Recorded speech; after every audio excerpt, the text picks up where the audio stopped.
Yeah, good morning, everybody. Recording has started, so I'm supposed to start the lecture. Ethics in artificial intelligence. Well, this is a big topic.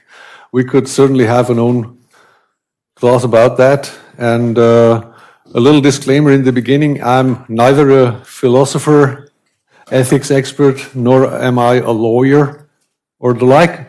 So my task today is actually to present what I am not an expert in, but I have followed for many years and thought a lot for many years about what are the implications of what we are doing. And you may be aware of that dilemma of researchers doing something and perhaps are held accountable for what they have been done. But usually history shows that as a researcher, you are building tools, and the tools may be used for the good or the bad to other people, societies, etc. So what can we do? Well, this is a huge topic, as I said. So we will simply look into concepts today and frameworks. Because when we talked about this issue a little bit, scratching on the surface yesterday, in the discussion, there was already appearing the dimension of where do we want to live in 10 years, 20 years, 30 years, what type of societies. So it's a political dimension here that does not necessarily in the first place have so much to do with technology. But of course, as we all know, this technology is able to do a lot more of surveillance, analytics, and impacting elections, etc., manipulating people, creating fake content. So this technology is different to technology that has been invented when the Industrial Revolution was disrupting societies all over the globe. So we have a different dimension. So what I would like to scratch the surface of is fairness, accountability, transparency. That is actually a triangle which is important. Then review with you briefly the GDPR regulation of the European Union.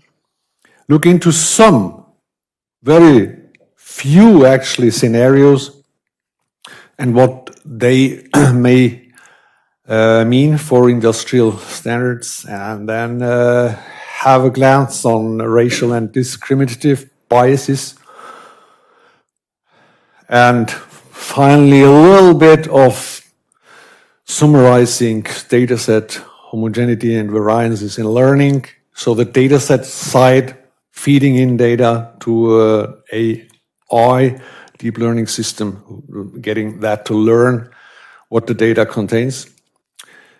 We can not go into the depth of most of these concepts, but the overview will help us to maybe gain common ground in talking about things which can help us shaping our opinion on what to do as a researcher and what we should discuss and how we should shape this technology in the future. And interpretability is certainly one of the key dimensions we as a researcher should really help developing.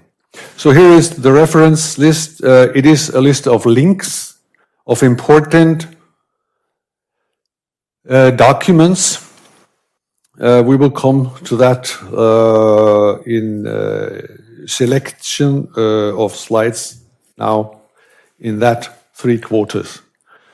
So first of all, fairness, accountability, transparency. Well, these are big topics. Each of them is a big topic. So fairness in a deep learning model would mean actually that the algorithm does not have any bias regarding race, ethnicity, gender, sexual orientation, disability, social class, and more of them.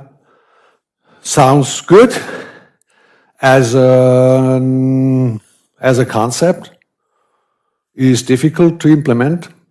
And the next one is even more difficult to implement, accountability. What does it mean? Accountability is actually an obligation, because that has to be defined in regulation, in law. What does it mean, an obligation? Or willingness to accept responsibility or to account for one's actions. So which one's actions? Your actions, my actions as researchers, teachers, etc., or the actions of the physician using a system that is built on training data set the physician may not know much about, the vendor's responsibility of opening up all the information that's necessary to actually be conscious about what the data set was that trained the model I'm using today. So there are a lot of questions and they need to be answered. And the last concept, big concept, is transparency. And that we have talked a lot about, because interpretability is a part of the transparency. I show how the black box is looking inside. What is it doing? What is the process that's happening inside the black box, which is not a black box anymore then. It is much more like Homer Simpson with these wheels in the head, showing how his brain works. Okay, a little more details of fairness. Actually, it would mean that it is necessary for us as researchers to have tools to detect biases, to be able to say, oh, this data set, according to the rules we've given ourselves, no bias, our algorithm shall not have a bias regarding ethnicity, gender, etc., right? According to that, I have a tool here, vær så god, we say in Norway, help yourself, apply it to your data set, and it will come up with red, orange, green. Green, no bias or negligible amount of bias. Red, don't use it. Discriminating women or discriminating people of color. Discriminating people with different than the mainstream sexual orientation, etc. So, looking at the unintentional consequence of what we are doing, we can have unfair decisions because of sensitive factors like the ones I've mentioned are in fact as confounders in what we are doing. Look at one example. You are doing something related to people and you're using the postal code for your deep learning. And what is the problem with the postal code? What do you think? What could be a problem with the postal code? Please. Given that this data is almost certainly collected from the United States of America, there's been a long history of segregation between various racial populations due to the effects of redlining in the 1950s. Yep. So where you live tells something about, or does not tell something about, about yourself as a member of a specific subsample of the population. You may be an exception in your quarter, but if you are living in a quarter which has a high criminality, which has a high number of people of color, etc., you are simply perhaps in a data set that is using that variable discriminated. Yeah, so that is what can happen. So, and the distinction between non-sensitive and sensitive variables, that may be very difficult. And of course, it is a matter of more research to create tools that are able to identify so-called confounders and the like. So you see, there is a lot to learn from clinical trials that have over, well, at least a century tried to do non-biased studies by randomizing group, control group, creation, and then comparing in the best possible way, blinding, double blinding, triple blinding the participants in such studies and those who carry out procedures. So there's a lot to take from other fields, into our field to become more unbiased than we are today.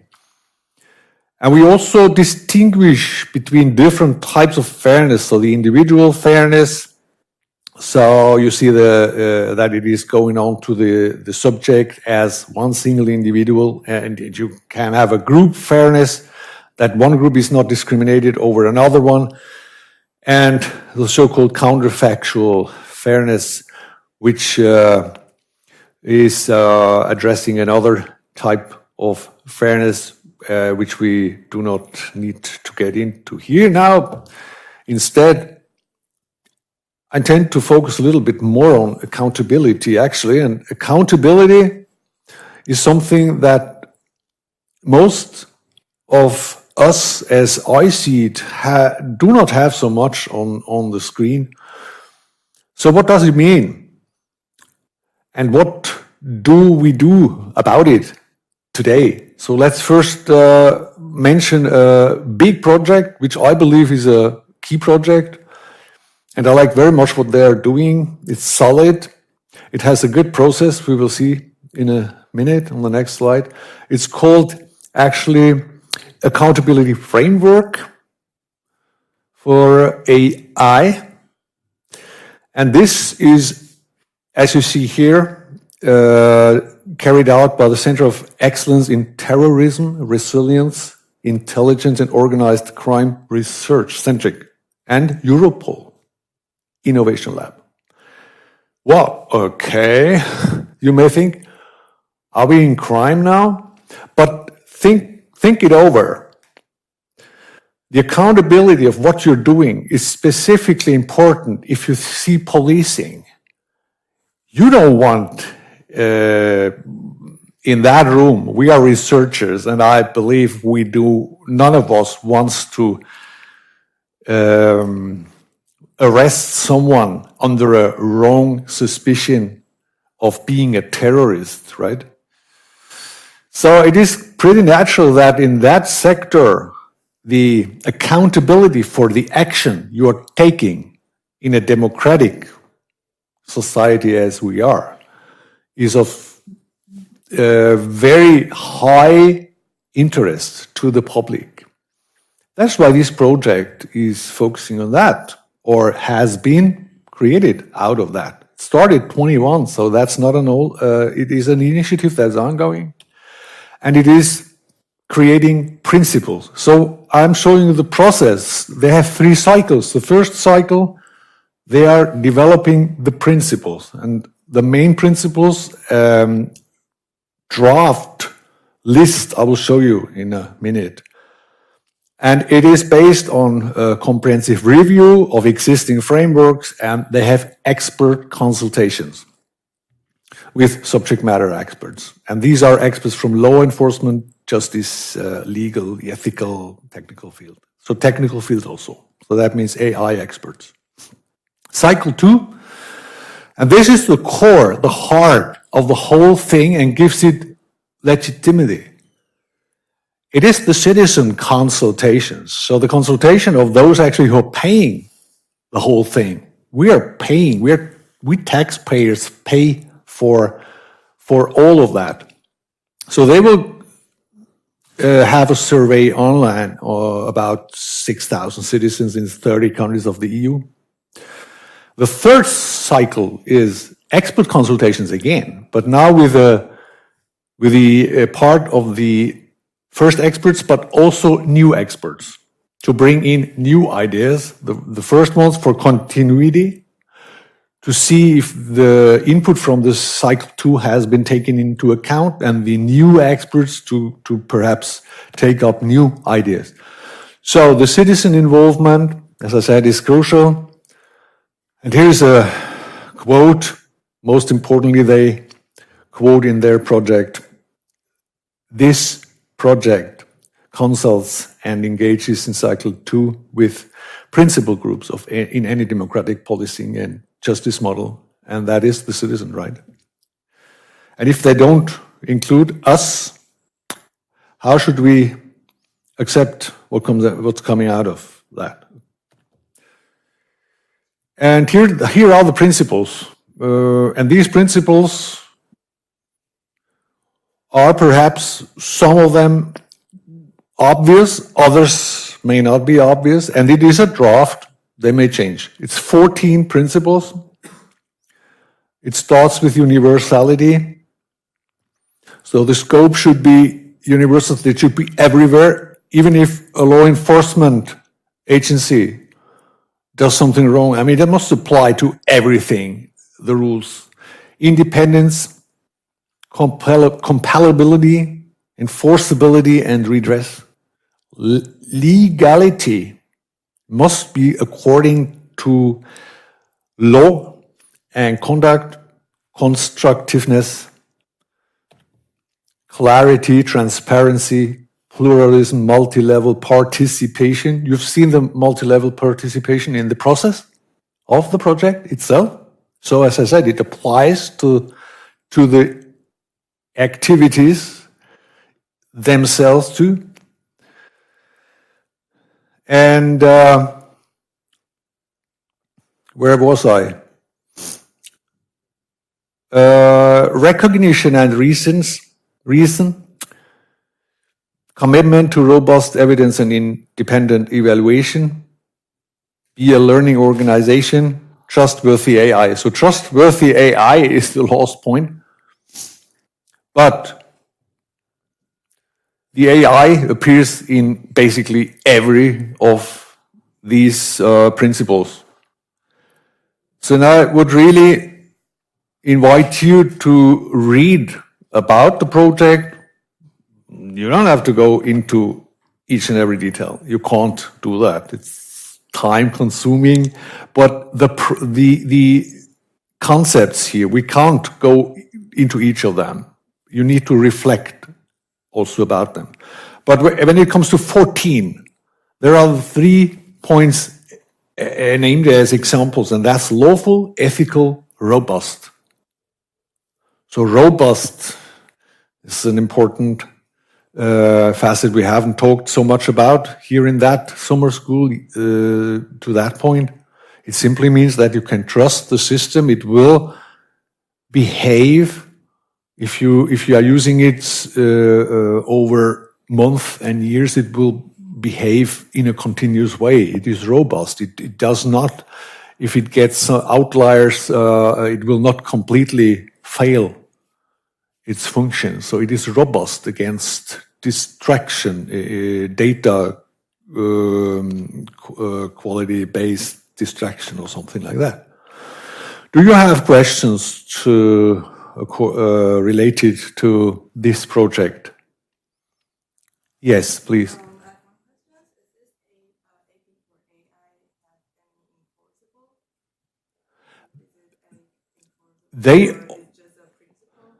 It is a project which is meant to create concepts that later on need, of course, to be used. So this principle, as I understand the project, it is not meant to be an enforceable thing. It is not a law-making project, right? It is a project that is, in fact, very much like a research project. You are gathering evidence. You are gathering what's out there regarding frameworks. You are consolidating that knowledge. And you are coming up, it's an interdisciplinary effort, I would call it, to come up with principles that later, in several steps, can be formulated first into EU law, which is often regulations that need to be implemented in all the member states. There comes a regulation, and the member states have a certain amount of years to put that into national law. This is a pretty standard process in the European Union. This is only the preparation for that. And it's done to have a solid basis to start such a legislation process. Then they mentioned the trustworthy AI. Do they provide any criteria to evaluate those? There are criteria, yeah. So they already provide Well, whatever they find, they will provide it in the documentation. It is an ongoing project, yeah.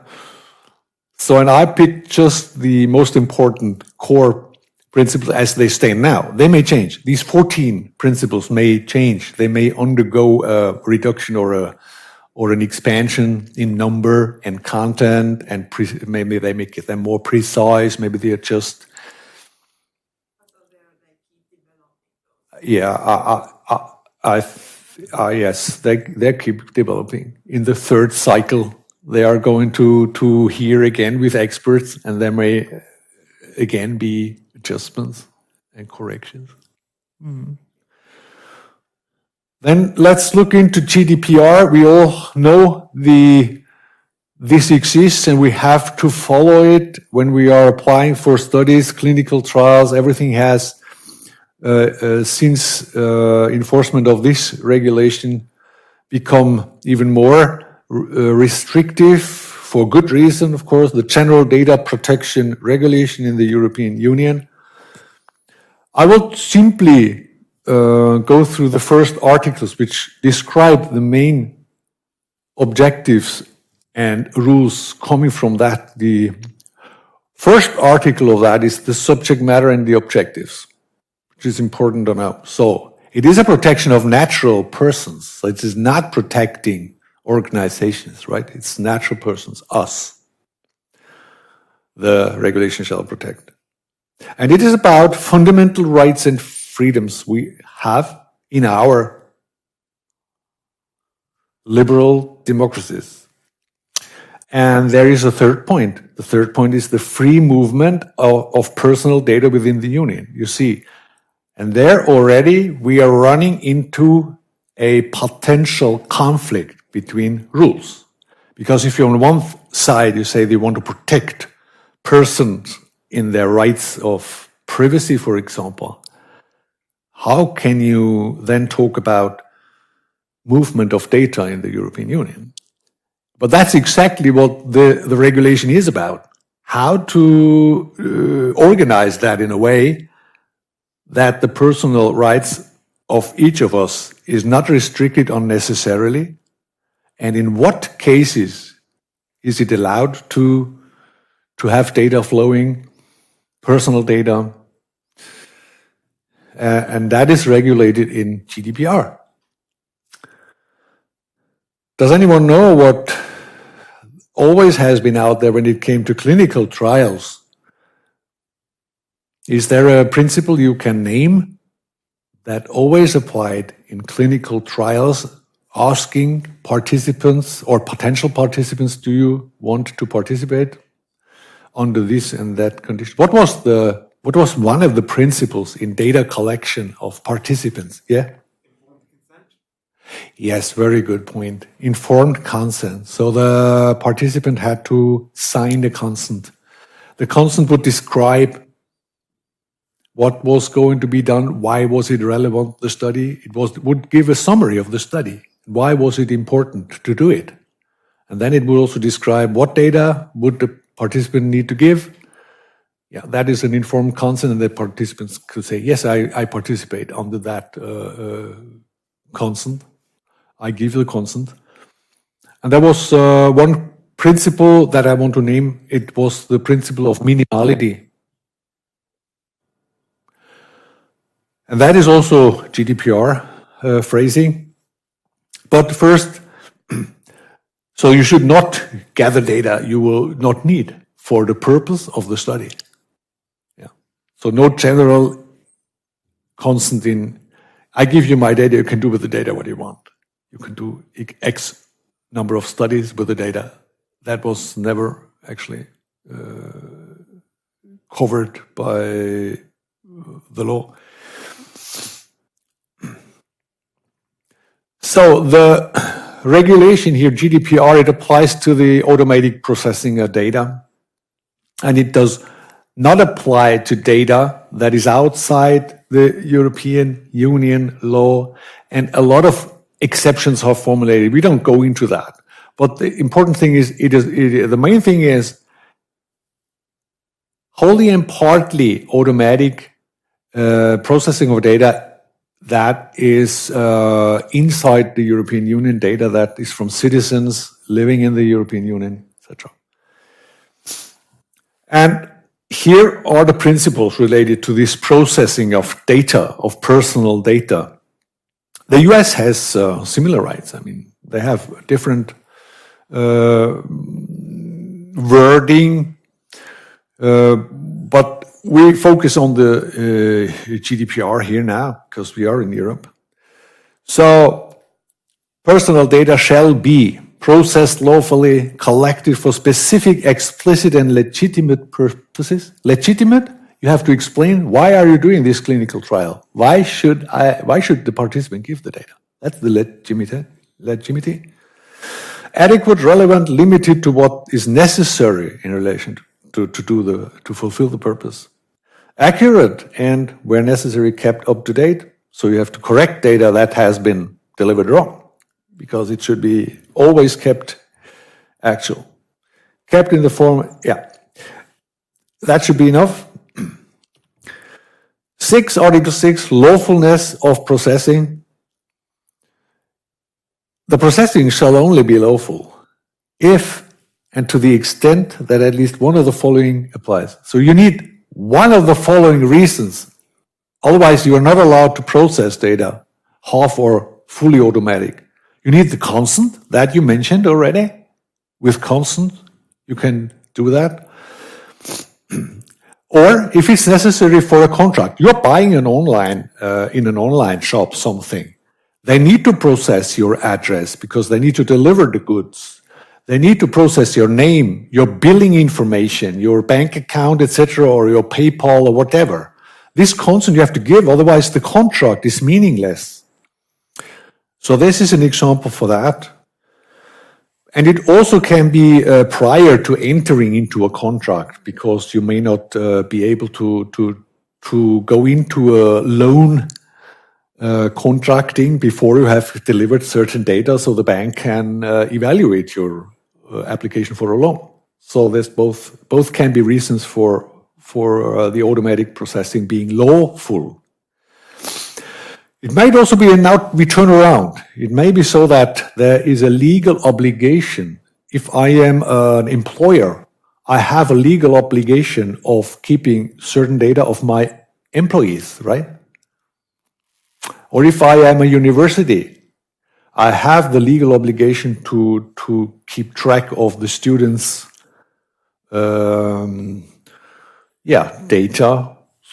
and achievements and all that. So there is a legal obligation, and then I also have the right, the lawfulness, to do the processing of that data.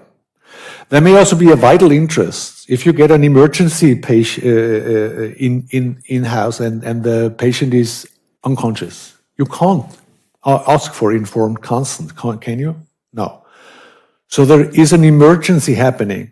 And in that vital interest of the assumed vital interest of the person to get rescued, to get the interaction with the healthcare system, you can do that.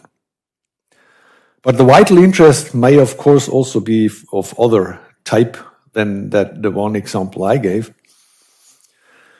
It may also be a public interest, and then it gets even more away from the subject. If a public interest is, in fact, involved to do that automatic processing, then you may be doing it lawfully, and that is, if it comes to terrorism, there may be a public interest to follow some people that are under high suspicion with the order of a judge. If it's lawful, it may be in public interest to do that automatic processing of data, doing a profiling, hacking. This is a debate, even into the mobile phone. So, and then there is the term in the F here, legitimate interests. You may have faced that in several cookie requests, cookies with legitimate interest, you know. This is a fuzzy term. You have to go into what they mean, but legitimate, maybe statistics, maybe some, it depends. But there may be legitimate interests. Yeah? Yeah, what happens in the case of, for instance, imagine that a company has headquarters in Europe, but also outside of Europe, Asia, America, or whatever. So which regulation would apply in that case? Oh, that's a good question. Because it can be that maybe, let's say that a company in Europe, that maybe just a way to skip the law, maybe they're trying to collect the data through another country and then use it in Europe. Yes, but I cannot answer this question to you. I'm sorry, I am not a lawyer, and this is a difficult question. As what I noticed, you know, the tech side of global players, and that has been an issue for at least for 1 decade now. So no, I don't know. I think it is very difficult to answer. You need to figure out in each case. But of course, there is the example of you're buying here something, and the headquarters of the company is somewhere else. Then it starts to be difficult. Yeah. So I'm saying, like recently, the European Union is saying Facebook that you're not allowed to send your data to the US. Yeah. You're elected in the European Union, and Facebook is threatening to quit the European Union, and the European Union is saying, yeah, come on, quit. So right now they're in this balance. Yes. That's how the situation is. So it's very difficult to.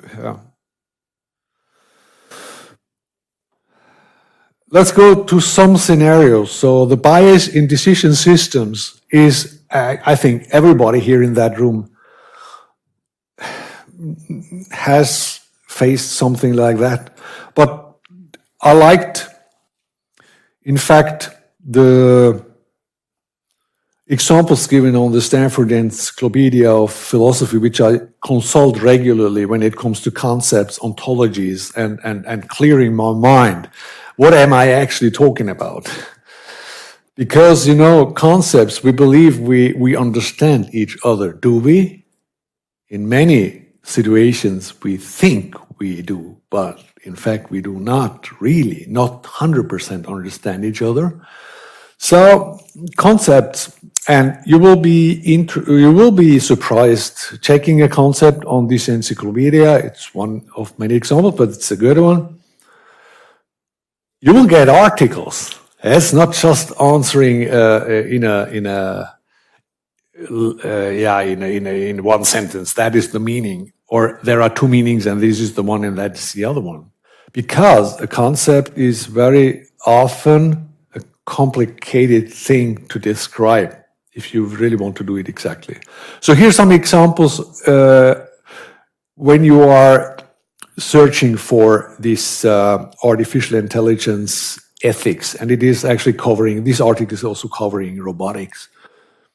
And it's nice to read, so give it a chance if you want to have some inspiration or some things to reflect on.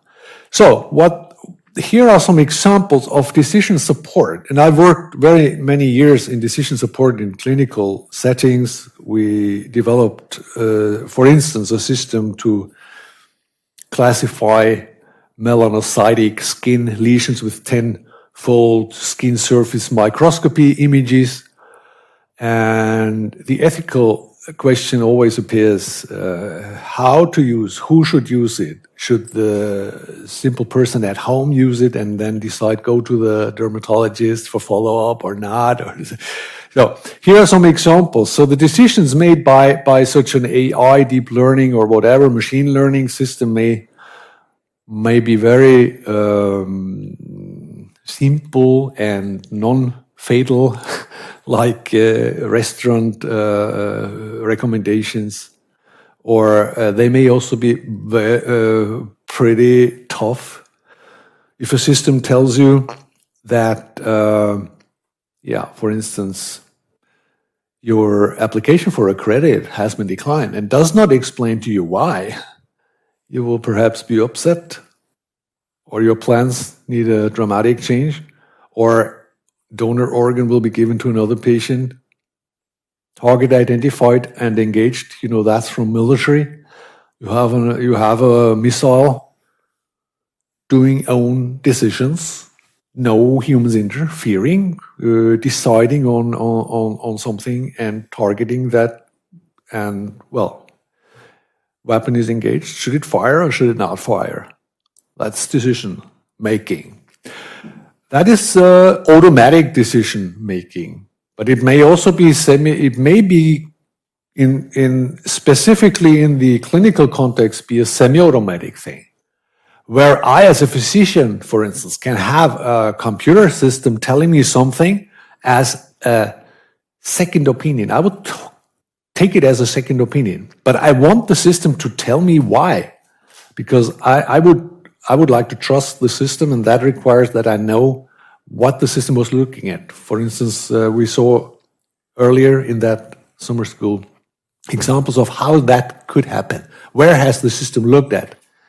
And I, as a physician, I also see the image, and I see, oh yeah, there is a shadow in the X-ray. And the AI says, I have looked into that region. I would say, well, yeah, we agree. And I take this as a second opinion instead of asking a colleague, who is perhaps not available, or it's not covered by the insurance, to ask another physician, right? So, first example, robot-supported home care. This is already available. You can have it, but there are two types. You can have an enabler. You can have this home care robot as an enabler to do things you couldn't do alone if you're very old or fragile or multimorbid. You can't do your homework as you used to do that when you were younger. Or it can be a companion. Then it gets more the human type of touch. A computer that you can talk to, that will talk back, maybe a ChatGPT kind of robot. So, but there is some things to think about. So the argument that we will need robots in the healthcare system because we are aging societies, there is problematic assumptions in that. I also said that sometimes in presentations when it came to the relevance of work we've done. But it assumes that the longer the lifespan people get to be on that plan, that we need more care. Is that really so? Or could we do something with prevention and the episode where we need care is small? My mother was 2 months at home, in healthcare at the end of her life. She was 88 when she died. 2 months of 88 years. She was in the healthcare system. I mean, really in the healthcare system, not at home. So could we rethink, invest more money in prevention instead of fixing things that have been, developing earlier because of unhealthy lifestyle, not enough physical activity, too much sugar. Where is the next sweet, please? Too much, basically drugs, whatever. So it makes us sick. Too much environmental air pollution, etc. So there is something we should reflect on. And also, when it comes to the caring robot, that is perhaps a good thing. I mean, could be tasks, bring things, and keep people. My mother could have been at home even more. That may be okay. But the caring, do we want a society where machines care about our beloved ones when they are getting old? Then we come back to the ethical, to the political, to the societal questions. What type of society do we want to shape with our technology? With also the use of our technology. Isn't it much nicer to have a human being or an animal? It's okay, but that doesn't exclude each other. You can have an animal and human beings taking care of yourself, of you when you are old.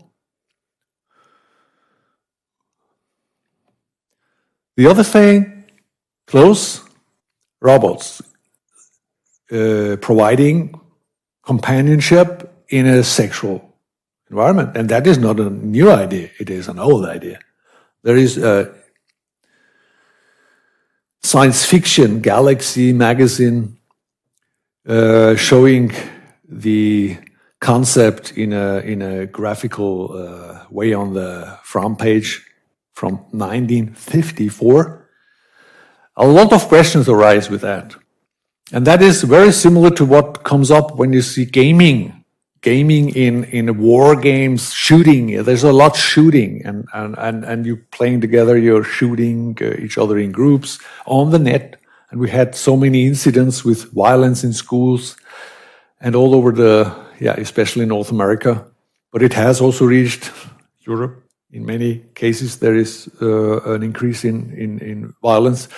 So again, where is the limit for such thing? And how should we debate about these touchy subjects? There's still a lot of taboo around it. We should be open about these things. The machine's getting better. They're getting more human. And it may also be okay in certain settings but we have to agree on that. And this is a question. We touched upon employment, right? Automation and employment. I think I will not go into detail here because the time is running and I'm not sure if I have time at all left. Well, I think I have 3 minutes, right? So I will hop over that. We have talked about it. Autonomous weapons. The question is here, do we want a world where we allow a kind of support to extrajudicial killing, which means that you launch a missile, you give a mission, destroy a certain ammunition depot, and the rocket launches, and this is of course connected to destroying also what is in the way to destroy the main target. So there may be the decision, do I need to kill these people trying to shoot me down? And the mission could also be, you remember Bin Laden and drones that came up in the recent years. You could really ask a machine, well, kill person X, Y, and you give a picture of the face, you give data about the person. It could also be how the person moves, what type of person that is, it could be all kind of data. And with this, in the memory, the machine starts shoot and forget, launch and forget. You have no control about what's happening. And now in this illustration, it is just showing 65% match. What is the threshold if you can code it into the system? Is it enough? A 65% match of the face to shoot that person? Yes, no. So who has the responsibility? What about the accountability here? Who is accountable for that dead man afterwards? If it was the wrong man or the right man. Anyway, who was accountable for this? Who is held accountable? Difficult? Okay. You've heard about paper mills in academia? ChatGPT helping writing articles. Don't do it. Never do it. It's not fun, actually, I think. You can buy also all kind of fake articles to foster the career or to accelerate the career. I think it's not fun. This is not. But we have what in this article, or I've heard it on a program actually on Deutschlandfunk, and this is a publicly funded radio program. I hear it every morning to update myself on what's going on internationally. They call it a number-based reputation economy in academia. Number of articles, the impact factor of the channel you've published the article, and that's what often is focused on when it comes to recruitment of the researchers. But the good researchers I spoke to, they all said the same. No, I pick the key article, the researcher names him or herself, and I go into that article. I check that article like a surgeon. I try to figure out what that person really contributed to this discipline. And then I ask in the interview, I ask about the article. And if the researcher can give convincing answers, then I know this researcher has done that work. I know this researcher is excellent. Maybe I go into 3 articles, not only one, but if it's the key article, then it is very important. So try to get to the real person. But what happens now is pretty scary with all those accelerations we experience. We have a responsibility to counteract that trend. All right, I think I need to be faster. Dylan, do I have 5 minutes? Yes. No? Do I? Yes, thank you. So there is ethics guidelines for trustworthy AI on the EU. And the framework you see here, and the foundations, in fact, you can see here: respect for the human autonomy, prevention of harm, fairness, explicability. They call it explicability, but it is explainability if you want.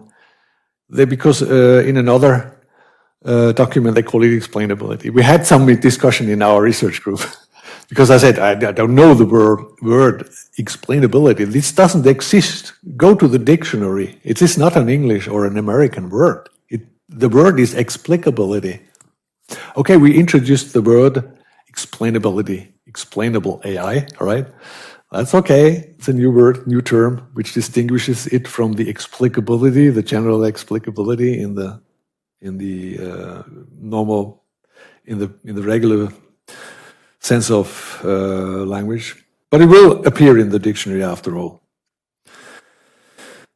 And trustworthiness is specifically focusing on the involvement of vulnerable groups.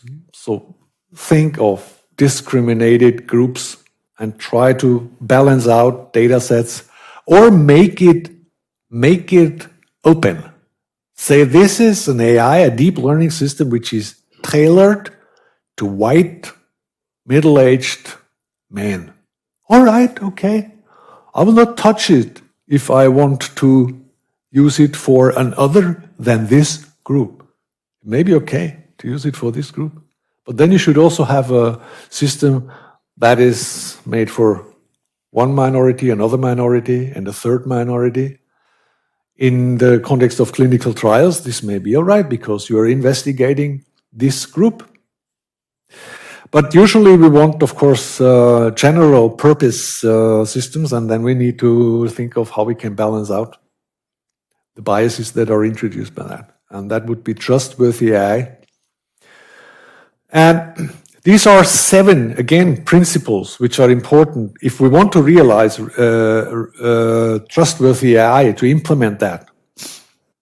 Then we need a couple of aspects to be considered. And that is that we need a human agency and oversight. So we need to have not control, but overview of what's happening. We cannot just do something and lose kind of oversight. Technical robustness, safety, privacy, data governance, GDPR, transparency, diversity, non-discrimination, and fairness. You see, many of the other concepts are repeated here. There's a very big overlap. Diversity, non-discrimination, and fairness. Yeah. Societal and environmental well-being. This is the dimension which comes into the definition of health of the WHO after the World War II, which defines health as not only the mere absence of disease, but also the social and mental well-being. Mental is not mentioned here, but societal and environmental well-being. And accountability, again. So you see, much overlapping, and but this is what we need to look at. And I need to stop now. Discrimination, okay. I have collected for you some interesting information now, North America, to have also some input from the other side of the Atlantic Ocean. And that is actually the American Civil Liberties Union. It's an important player in the US. They have a long history, and they have taken up that issue. So they are looking at AI and how it can deepen existing racial and economic inequalities, but I cannot go into detail now here. Dataset homogeneity, we heard already, if you have 100 times George W. Bush or 500 times in the dataset, what does it do to the dataset? So being aware of that. And small datasets versus big, large datasets. And then the old problem of ground truth, how to label data reliably, having good ground truth is, of course, a problem. I promised to show you or give you a link in the slides to Floridi's Fourth Revolution. So Luciano Floridi is a philosopher at Oxford, and he is actually one of the advisors for the European Commission. And he has actually done a lot of work on the modern change in societies due to information technologies, especially including, of course, AI, deep learning. And there is nice videos you can find about the ideas, but the major idea is here that you have these 4 revolutions, and the fourth one, which we are now experiencing, is changing us very dramatically. I invite you to look more into that, because it taught me personally a lot. Not that I agree in everything that he's writing, but it made me think. And there is a kind of a re-ontologization going on, so we are beginning to redefine ourselves. But think of it, go into it, and I wanted, at least in the end now, to have mentioned acceleration. Societies are accelerating. We said that there is exponential development yesterday, but we are very much hanging back the technological development. And if huge players say we must stop with this AI, it is threatening us, but actually on the cover, they are just continuing to have an advantage over the competitor. Yeah. But there are sociologists working on that. And his name is Hartmut Rosa. He has written a book, Alienation and Acceleration, which is actually addressing exactly that phenomenon. Yeah, and that's my last slide, because I want to just say that if we are asked to have a presentation around, and it's my turn, I used to say, well, my name is Alexander or Alex or whatever, or Alexander Horsch, but I don't know who I am. My name is Alexander. So I think we are very complex entities, ontological units here on this planet, and we should not think ourselves simpler than we are. Einstein once said, you should consider the world as simple as possible. We know he is the founder of the relativity theory, which is not really simple. But he said you should consider the world as simple as possible, but not simpler, he said. Okay, with this I would like to conclude this lecture. Thank you for your attention, and if you have questions, please ask.